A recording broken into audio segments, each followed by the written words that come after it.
For 5 years, I never once asked Olivia to choose between her career and our marriage. I knew exactly who she was when we met. She wasn't famous then. She worked as a local news reporter with impossible hours, endless deadlines, and dreams far bigger than the small television station where we first crossed paths. I admired that about her. She carried herself with quiet determination, always believing tomorrow could be better than today. I fell in love with that optimism long before anyone else recognized her name. As her career slowly climbed, our lives changed with it. The local broadcasts became regional programs. Regional programs became national interviews. Before long, Olivia had become one of the country's most recognizable television hosts. People stopped her for photographs everywhere we went.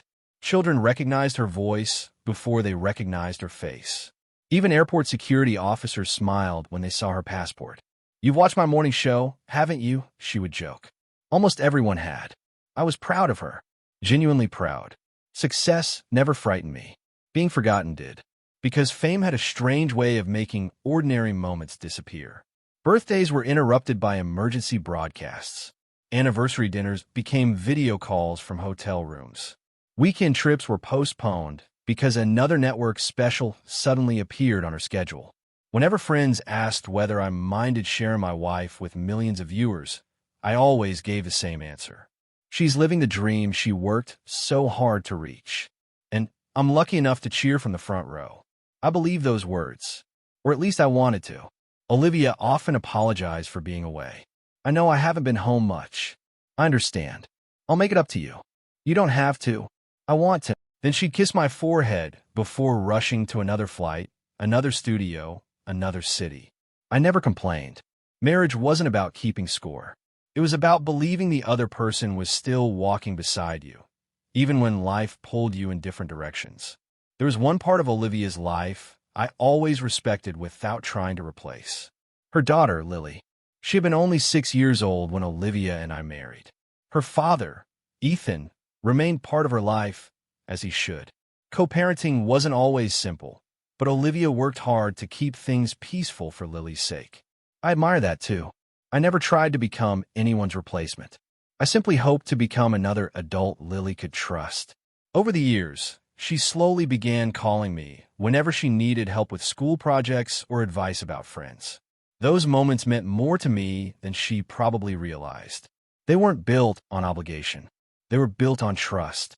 On the evening everything changed, I came home early from work.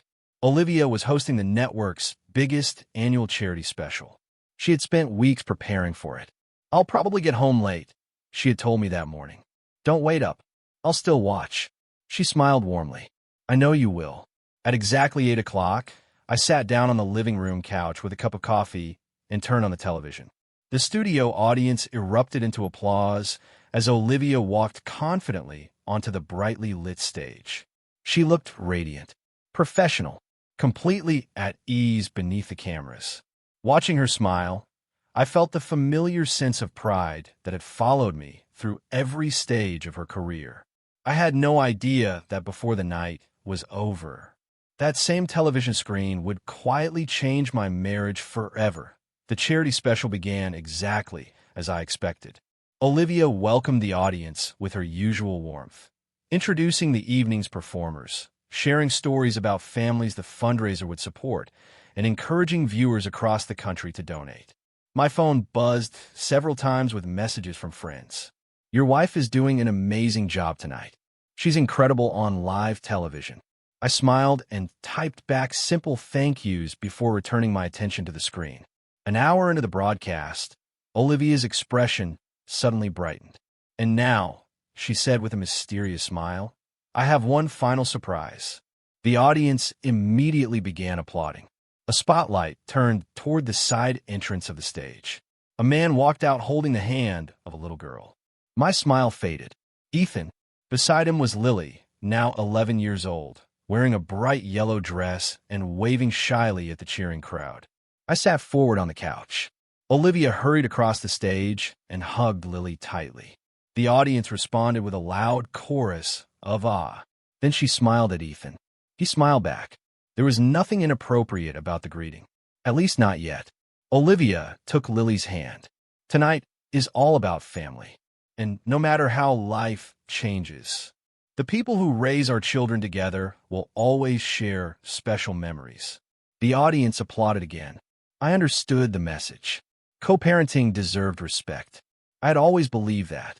But something about the way the cameras framed them together unsettled me. The three of them stood beneath the stage lights like the picture of a reunited family. The producers even projected old family photographs onto the giant screen behind them. Pictures from years before I had ever met Olivia. Vacations, birthday parties, Lily's first day of school. The audience laughed as Ethan told funny stories about Lily learning to ride a bicycle. Olivia laughed so hard that she wiped tears from her eyes. I'd forgotten that, she said. So had I, Ethan replied. For several minutes, they reminisced together while millions of viewers watched. I wasn't jealous of their memories. They had every right to share the past. What hurt was what happened next. One of the celebrity guests walked onto the stage with a broad smile. Looking at Olivia, Ethan, and Lily standing together, he laughed. Well, I think we've just found the perfect family. The audience burst into applause. Some people even stood. I waited. Surely Olivia would smile politely and say something simple. Actually, I'm married. My husband is watching from home. This is Lily's father, and we're here to support our daughter. One sentence. That was all it would have taken. Instead, Olivia laughed. She looked at Ethan, then at Lily. Her smile remained exactly where it was. She never corrected the comment. She never mentioned me. Not once. The cameras slowly zoomed out, capturing the three of them holding hands as the audience continued cheering. To millions of viewers, they looked like a happy family reunited for a beautiful cause. It was almost midnight when I heard the front door unlock. Olivia stepped inside, carrying a bouquet of flowers the charity organizers had given her after the broadcast. She looked exhausted, but she was smiling. The fundraiser broke every record, she called as she slipped off her heels. We raised more than $20 million. I remained seated in the living room. The television was off. The room was dark except for a single lamp beside the couch. She noticed my expression almost immediately. You're still awake. I said I'd watch. She smiled softly. I knew you would. She walked over and leaned down, intending to kiss my cheek. I gently turned my head. Her smile faded. What's wrong? I looked at her for several long seconds before speaking. I have a question. Okay. Why did you erase me tonight? She blinked. What? Why did you choose to pretend I don't exist? Confusion crossed her face. I don't know what you mean. I stood and picked up the remote from the coffee table. I watched every minute. I saw you welcome Ethan onto the stage. I saw you and Lily share old memories. I saw someone call the three of you the perfect family. She folded her arms. So, I waited for you to mention your husband. You never did. She sighed heavily. Oh, so this is about the show. It isn't about the show. It's about what the show revealed. She rubbed her forehead. Daniel, it was television. The producers wanted an emotional family segment. It helped raise money. I understand that. She looked relieved. Good. But that isn't the problem. She frowned. Then what is? I met her eyes. You made me invisible. The words hung quietly between us. She laughed once, though it sounded more tired than amused. You're taking this far too personally. Am I? Yes. It was one live broadcast. No. It was one decision. A decision you made in front of millions of people. She walked into the kitchen and poured herself a glass of water. You know how television works. People connect with stories, especially stories about families. I followed her. So you presented your old family. It wasn't like that. Then tell me what it was like. She set the glass on the counter. It was about Lily. She's happiest when both her parents support her. I've never had a problem with that. You know I respect your relationship as co-parents. I do know. Then why wasn't there room for one sentence? She looked genuinely confused. What sentence? I'm married. My husband is watching tonight. This is Lily's father, but my husband has supported us every step of the way. I shook my head slowly. It would have taken 10 seconds. She stared at me without answering. And for the first time in 5 years, I realized she truly hadn't even considered it. The silence stretched between us. Olivia finally crossed her arms and let out a slow breath. Daniel, you're making this into something it isn't. I looked at her quietly. Am I? Yes. It was a television special. The producers wanted viewers to connect emotionally. The segment was about Lily and her parents. It wasn't about our marriage. I nodded once. And that's exactly the problem. She frowned. I don't understand. You had room to celebrate your past. You had room to honor your daughter. You had room to thank your guests. But somehow, there wasn't room to acknowledge your husband. Her expression hardened slightly. You're being overly sensitive. The words didn't make me angry. They simply confirmed what I had already begun to understand. For months, I had ignored little moments that left me feeling invisible. Canceled anniversaries. Interviews where she described herself as raising Lily on her own. Award speeches that thanked everyone except the person waiting at home. I had always told myself there was an explanation. Tonight, I finally stopped making excuses for both of us. I don't think I'm overly sensitive. I think I've been quietly hurt for a very long time. Olivia's shoulders dropped. I didn't mean to hurt you. I believe that. But accidental pain still hurts. She opened her mouth to respond, then closed it again. Without another word, I walked upstairs. Behind me, I heard her call my name. Daniel? I didn't answer. I entered our bedroom and opened the closet. I took out a small suitcase. The sound of the zipper echoed through the room. A few minutes later, Olivia hurried inside. What are you doing? Packing. She stared at the suitcase. For what? I'm leaving for a while. Her eyes widened. You're serious? Yes. Because of one television show? I folded another shirt carefully before placing it inside. No. Because of 5 years. She looked stunned. I don't understand. I know. And that's what frightens me. She stepped closer. You just need time to calm down. I shook my head. This isn't anger. It's clarity. When a suitcase was packed, I walked to my desk and picked up a sealed envelope. Her name was written neatly across the front. Olivia. I wrote this before you came home. She accepted it with trembling hands. You already knew? I knew while I was still sitting on the couch. She looked at the envelope but didn't open it. What does it say? I think you should read it after I'm gone. She reached for my hand. Please don't do this. I gently stepped back. There was a time when I believed love could survive anything.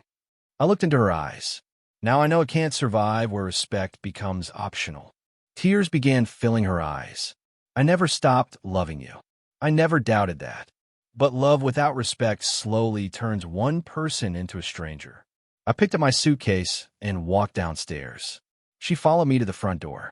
Daniel, I'll call you tomorrow. We'll talk. We'll fix this. I paused with my hand on the doorknob. Then I offered her a small, sad smile. I hope one day you understand why I had to leave. The cool night air greeted me as I stepped outside. Behind me, the front door remained open. Olivia stood in the hallway holding my letter against her chest. She still believed I only needed a little time to calm down. She thought I would return in a few days. She had no idea that my quiet goodbye wasn't the beginning of another argument. It was the beginning of the end of our marriage. The first morning after I left our house, I woke up in a quiet hotel room across the city. For several minutes, I simply stared at the ceiling. There were no television crews, no ringing phones, no hurried conversations about flight schedules. Only silence. It felt unfamiliar and strangely peaceful. My phone buzzed on the bedside table. Olivia calling. I watched the screen until it stopped ringing. A few seconds later, another notification appeared. Please call me when you wake up. I didn't reply, not because I wanted to punish her, because I'd already spent years explaining feelings she never truly heard. Another conversation wouldn't change what had happened. Over the next several days, the messages continued. Can we talk? I'm sorry you're upset. Please don't ignore me. This isn't who we are. I read every one of them, then quietly placed the phone back in my pocket. For the first time since we married, I stopped chasing understanding. Instead, I began asking myself a different question. What kind of life had I been postponing while waiting to feel seen? The answer arrived sooner than I expected. 3 days later, my manager asked me to visit headquarters. When I entered his office, he smiled warmly. I was hoping you'd finally say yes. I looked confused. To what? He opened a folder and slid it across his desk. The regional director position. I laughed softly. I thought you stopped offering me that job. We did. You turned it down 3 times. He wasn't wrong. The promotion required relocating to another city. Each time it had been offered, I refused without hesitation. Olivia's television career was based here. I never wanted her to choose between her dream and following mine, so I quietly chose for both of us. Now, things were different. My manager folded his hands. The position is still yours if you want it. I looked down at the offer. Better responsibilities. A larger team. A chance to build something of my own. Everything I had delayed for years. When would I need to move? About a month. I stared out the office window. For so long, I had measured every decision against someone else's future. Maybe it was finally time to consider my own. I'll look back at him. I'll accept. His face immediately brightened. I was hoping you'd say that. He stood and extended his hand. Congratulations, Regional Director. As we shook hands, I felt something unexpected. Not excitement. Relief. For the first time in years, I had chosen myself. And somehow, that felt like the hardest decision of all. The weeks that followed settled into a quiet routine.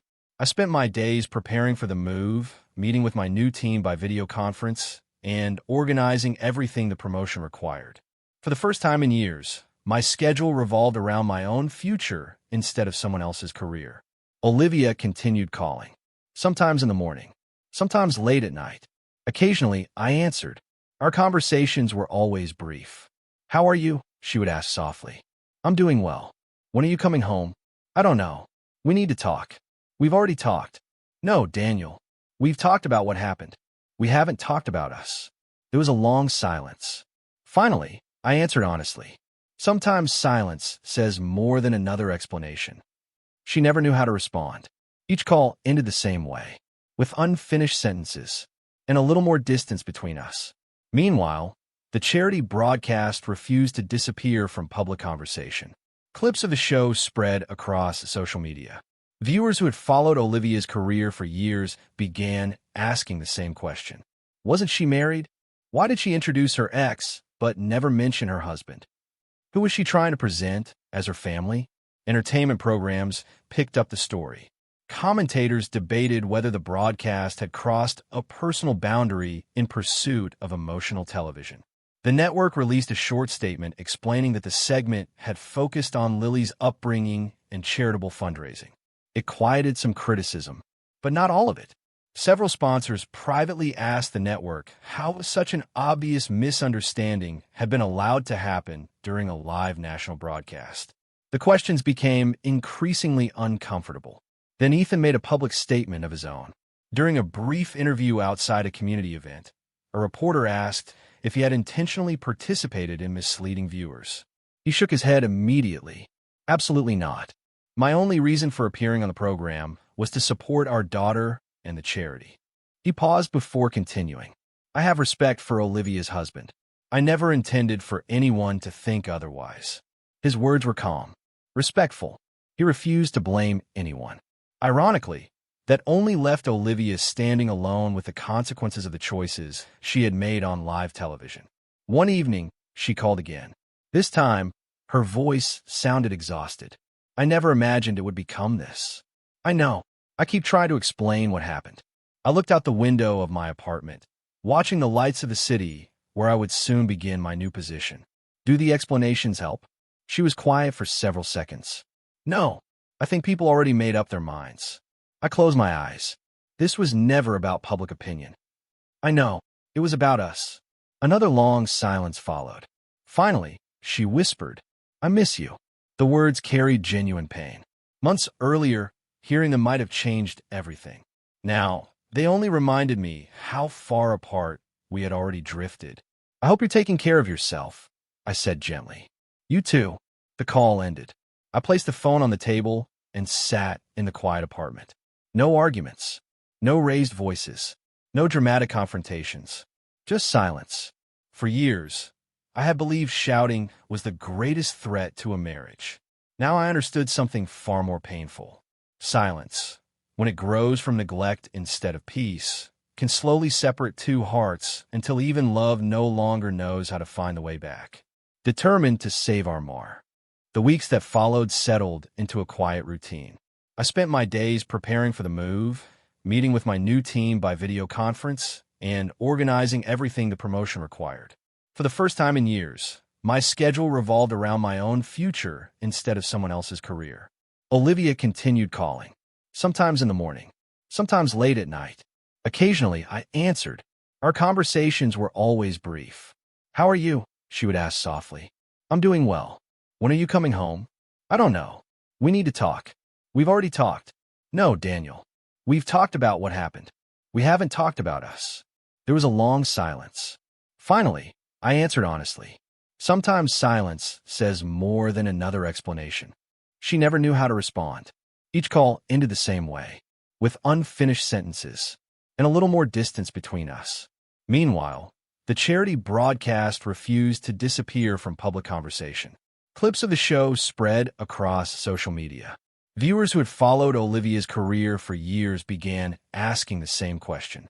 Wasn't she married? Why did she introduce her ex, but never mention her husband? Who was she trying to present as her family? Entertainment programs picked up the story. Commentators debated whether the broadcast had crossed a personal boundary in pursuit of emotional television. The network released a short statement explaining that the segment had focused on Lily's upbringing and charitable fundraising. It quieted some criticism, but not all of it. Several sponsors privately asked the network how such an obvious misunderstanding had been allowed to happen during a live national broadcast. The questions became increasingly uncomfortable. Then Ethan made a public statement of his own. During a brief interview outside a community event, a reporter asked if he had intentionally participated in misleading viewers. He shook his head immediately.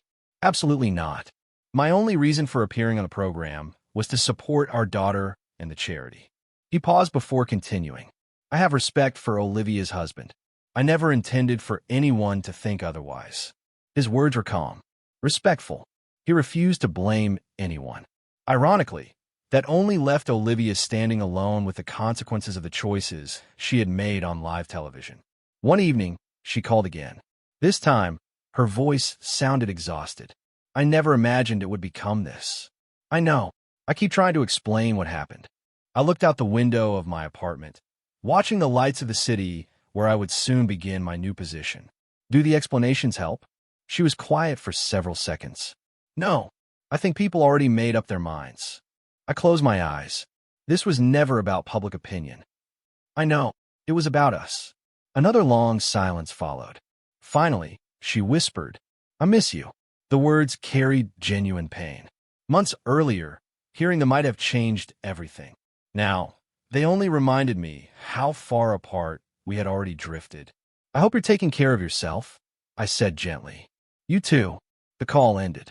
I placed the phone on the table and sat in the quiet apartment. No arguments, no raised voices, no dramatic confrontations, just silence. For years, I had believed shouting was the greatest threat to a marriage. Now I understood something far more painful. Silence, when it grows from neglect instead of peace, can slowly separate two hearts until even love no longer knows how to find the way back. Determined to save our Mar nearly 3 months after I moved to my new city, I finally settled into a routine that felt like my own. The promotion had brought new responsibilities, unfamiliar faces and long days, but it had also given me something I hadn't realized I was missing. Peace. No one here knew me as Olivia's husband. No one recognized me from television interviews or online discussions. I was simply Daniel. For the first time in years, that felt enough. One cool Saturday morning, my phone rang while I was watering the small plants on my apartment balcony. The screen showed Olivia's name. I hesitated before answering. "Hello, I'm downstairs." I frowned. "What do you mean?" "I came to see you." I walked to the balcony railing and looked down. A taxi was parked along the curb. Standing beside it, wearing a long gray coat and holding a small overnight bag, was Olivia. She looked up at exactly the same moment. Our eyes met across the distance. "I didn't want to do this over the phone," she said quietly. "I'll come down." A few minutes later, we stood facing each other outside the building. For a moment, neither of us spoke.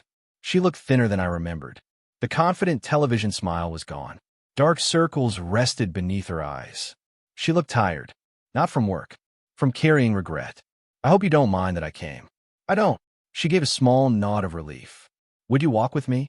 The autumn air was cool as we started down a quiet street lined with old trees. Neither of us rushed to fill the silence. Eventually, Olivia spoke. I've replayed that night 1,000 times. I listened. I kept asking myself why I didn't simply mention you. She shook her head. The answer embarrassed me. What was it? She stopped walking and looked at the ground. I wasn't thinking like a wife. I was thinking like a television host. I remained silent. The producers wanted an emotional ending. They wanted a story viewers would remember. I gave them one. She looked up at me, tears beginning to fill her eyes. And somewhere along the way, I forgot that real people have to live with the stories we create. The honesty in her voice felt different from our earlier conversations. There were no excuses, only painful self-awareness. I spent so many years chasing ratings, she continued. Every segment became about what would move the audience. What would trend online? What would make headlines? She wiped at her eyes. I never noticed the line between entertainment and real life disappearing. I nodded slowly. I believe you. Her eyes widened slightly. You do? Yes. I believe you're telling me the truth. For the first time since she arrived, hope appeared on her face. She reached for my hand, then quietly stopped herself.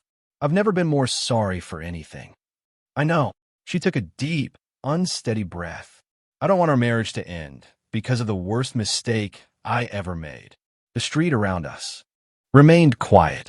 Leaves drifted gently across the sidewalk as I looked at the woman I had loved for 5 years. I could see her regret. I could hear it in every word. The hardest part was that none of it felt false. She truly meant every apology.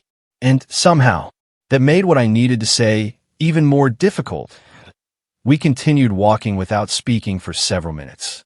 The quiet streets were lined with small cafes and old maple trees, their leaves drifting gently onto the sidewalks. It was peaceful, the kind of afternoon we would have enjoyed together years earlier. Finally, I broke the silence. Olivia, she looked at me immediately. I believe every word you've said today. Fresh tears filled her eyes. You do. I do. I believe your regret is real. I believe you never intended to hurt me. She smiled through her tears, hope slowly returning to her face. But the single word erased that hope almost instantly. I stopped walking and turned to face her. I can't spend the rest of my life wondering whether I'm your husband or someone who disappears whenever the cameras turn on. She lowered her head. I understand. I don't think you do. She looked back up. When I watched that broadcast, it wasn't only one painful moment. It was the moment I realized I no longer felt safe inside my own marriage. Her expression crumbled. I never wanted you to feel that way. 1 year can change a life more than 5 years ever seemed to. There was a time when every morning began with thoughts of what I had lost. Now I woke up thinking about what still lay ahead. My new position had grown into a career I genuinely loved. The regional office expanded faster than anyone expected, and our team became one of the company's highest performing divisions. For the first time, I wasn't living in someone else's spotlight. I was building a future that reflected my own values. The success felt rewarding, but it wasn't the part of my life that made me happiest. Several months after moving to the city, a colleague invited me to volunteer at a local family support center. They're looking for mentors, she explained, for teenagers whose parents are going through separation or divorce. At first, I wasn't sure I was the right person. I don't have any professional training. She smiled. They're not asking for therapists. They're asking for adults who know how to listen. So I agreed. Every Saturday morning, I spent a few hours at the center. Sometimes we helped with homework. Sometimes we played basketball in the courtyard. Sometimes we simply sat together and talked. I quickly learned something important. Children rarely asked complicated questions.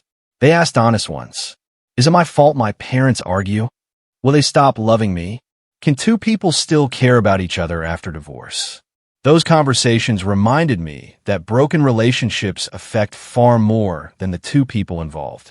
One afternoon, a 12-year-old boy named Mason sat beside me after everyone else had gone home. My dad moved away. I'm sorry. He shrugged, tried to sound stronger than he felt. Mom says everything will be okay. Do you believe her? He thought quietly before answering. I don't know. I looked toward the basketball court outside the window. When I was younger, someone once told me that families don't stop being families just because life changes. He frowned. What does that mean? It means people can still choose kindness. They can still keep promises. They can still show up when it matters. He nodded slowly. So family is more than living in the same house. I smiled. I think so. The answer seemed to comfort him.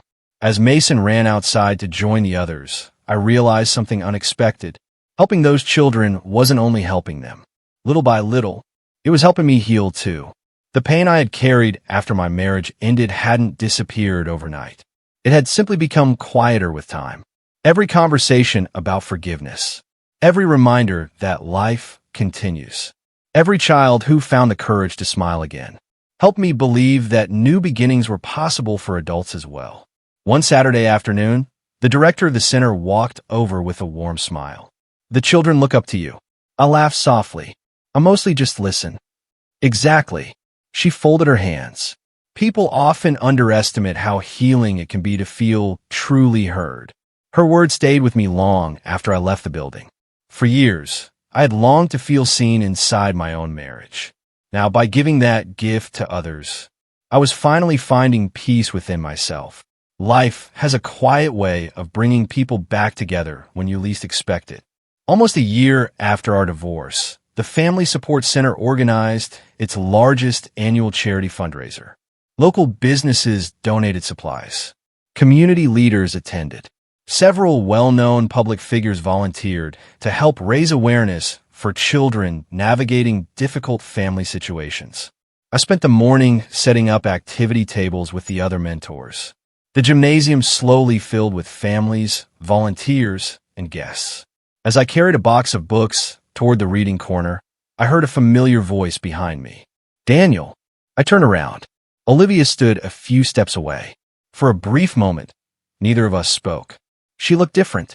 Not physically, peacefully. The polished television makeup was gone. So were the designer dresses and the carefully practiced smile that had once appeared on millions of television screens. She looked like herself again. She smiled gently. I wasn't sure if you'd remember me. I couldn't help smiling back. I don't think that's possible. She laughed softly. It's good to see you. You too. We walked toward the refreshment area while children laughed nearby. The atmosphere felt warm and genuine. Very different from the bright studio lights that had once defined so much of her life. I heard you volunteer here every weekend, she said. I do. They're lucky to have you. I shook my head. I think I'm a lucky one. She looked around the room. I understand that now.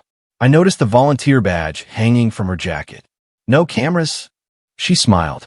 No cameras. No interviews. No producers. I left television 6 months ago. I looked at her in surprise. I realized I'd spent too many years measuring success by ratings. She paused, watching a group of children painting together. I don't want applause from strangers if it costs me the people who truly matter. There was no bitterness in her voice, only quiet honesty. She turned toward me. I wanted to thank you for a long time. You don't have to. I do. Her eyes grew slightly emotional. You showed me something I should have understood years ago. I waited. Family isn't something you perform for an audience. It's something you protect. She took a slow breath. I confused public approval with real happiness, and I almost forgot what actually mattered. I smiled gently. I'm glad you found your answer. So am I. For a few moments, we simply watched the children laughing together. The silence between us no longer felt heavy. It felt comfortable, like two people who had finally made peace with the past 2 years after my marriage ended. I stood backstage at a newly renovated community center, listening to the sound of children laughing in the auditorium. It was the kind of laughter that carried hope. Bright, carefree, unafraid. A volunteer peeked through the curtain and smiled. They're ready for you. I nodded and straightened my jacket. Thank you. As I walked toward the stage, warm applause filled the room. Rows of families sat together in folding chairs. Parents held the hands of young children. Teenagers leaned against their mothers' shoulders. Volunteers, counselors, teachers, and local leaders filled the remaining seats. Behind me, a large banner stretched across the stage. Families Forward Initiative, helping parents and children rebuild together. Seeing those words brought an unexpected smile to my face. Years earlier, I never imagined I would stand here. Back then, my life had revolved around a different future, a different marriage, a different dream. The audience gradually became quiet. I stepped to the podium and looked across the room. Dozens of hopeful faces looked back at me. Some carried confidence. Others carried exhaustion. A few wore expressions I recognized all too well. The look of people trying to believe tomorrow could still become something beautiful. I adjusted the microphone. Good morning. Thank you all for being here. The audience responded with warm applause. When people hear the words family support, many imagine fixing broken relationships. I paused, but sometimes healing doesn't mean putting everything back the way it was. The room grew completely silent. Sometimes healing means learning how to move forward with kindness. It means protecting children from conflict. It means choosing respect, even when love has changed. Several parents nodded quietly.